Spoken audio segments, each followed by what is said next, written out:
Hello everyone, Tina Guest with St. John's Faith Formation. I'm here with Ashton. Hello. How's it going? It's going very well. Good. So many of you may recognize Ashton. He serves various times of the year with Father. The proper term is probably called the Master of Ceremonies. Mm-hmm. So you were kind of the leader of all the other servers? Yeah, I'm kind of like the wrangler for all the servers, kind of showing them what to do. Nice. And then you're kind of like Father's right-hand man, if you will. Yeah. Awesome. So I thought it'd be nice for a way for us to get to know who you are if we do this little video. And how about you tell us a little bit about yourself? Very good. My name's Ashton Lacko. I grew up in Prior Lake, Minnesota, so a hop, skip, and a jump from here. I'm currently a junior in college seminary.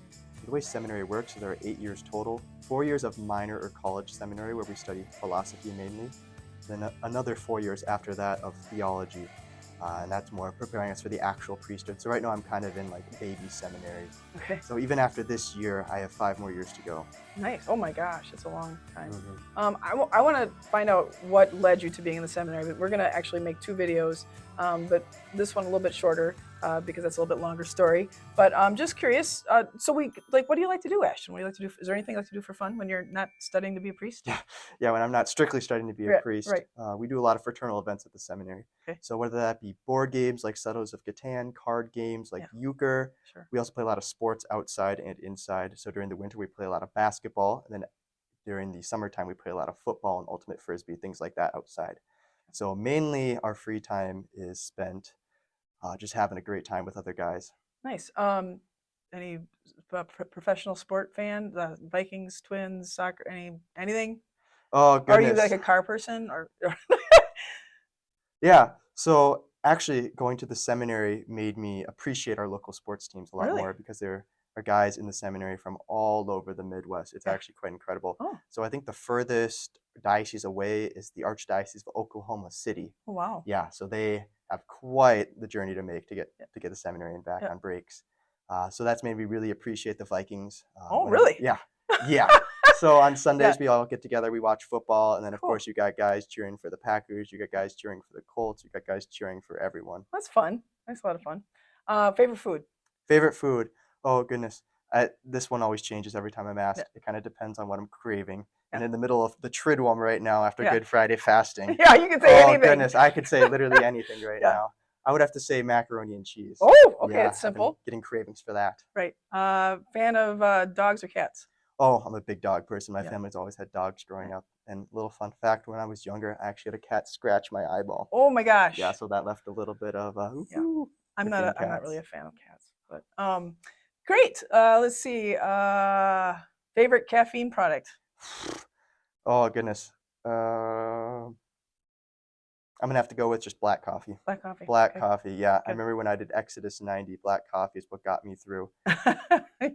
So anyone who's done Exodus 90 will be able to relate with that. We got a crew doing that.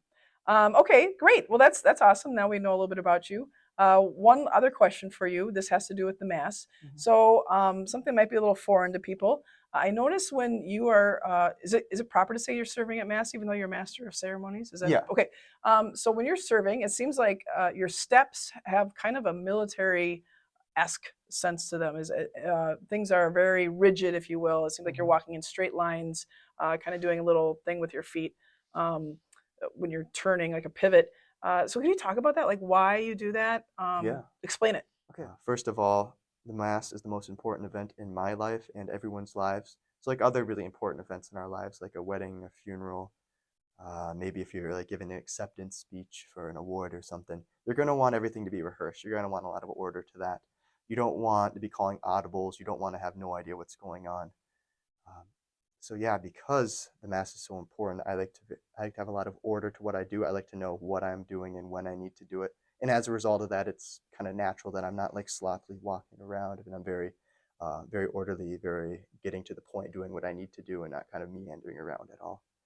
And in addition to that, so like Tina said, a lot of people would describe it as kind of a military-esque look. And the reason why it looks very military-esque is because in the military, people buzz their heads and everything. People have to get super fit. People do everything very to the T. They do all that because they're trying to fulfill a very high standard. They're trying to fulfill a duty that they're not worthy to do. They're not worthy to defend our country. And in a similar way, as a seminarian, preparing to be a priest, I'm not worthy to even be present at the Mass. I'm not worthy to receive Jesus. I'm not worthy to help the priest consecrate Jesus. I'm not worthy to even be in formation to be a priest. And as a result of that, I'm trying to fulfill a very high standard that is ultimately unattainable by anyone but Jesus on earth. But however, it's still worth trying to attain nonetheless. Yeah, and it brings reverence. I think it's beautiful. It's not distracting. There seems to be a nice flow. I know there was one mass I went to, and there was a couple of seminarians. There's 5 of you, and it was very beautiful. But this isn't just something you do because Ashton thinks it's appropriate. I've seen this done at other parishes. So is this something you learned in seminary, or was there another parish you were at that you learned that? Or yeah, it's kind of a very natural progression, actually. I would say that the more that one serves the Mass, the more reverent one is going to become during the Mass, and more orderly. The more you're going to know what you need to do, when you need to do it, and then just naturally, you're going to be a little bit more military-esque when you're performing the actions. So you learned? Did you learn that, or does it just come natural? Did you? It kind of just came naturally, Really? honestly, to me. Yeah. That's wild. Wow. I've even noticed with some of the other young servers, they are a little bit more orderly now than when I first started serving here. Oh, that's awesome. Cool. All right, great. Well, thanks so much. So now we're going to do a second video. So in a couple weeks, look for that. We're going to hear about Ashton's conversion story and his journey to the priesthood. All right, God bless. Thanks so much. See you in a couple weeks.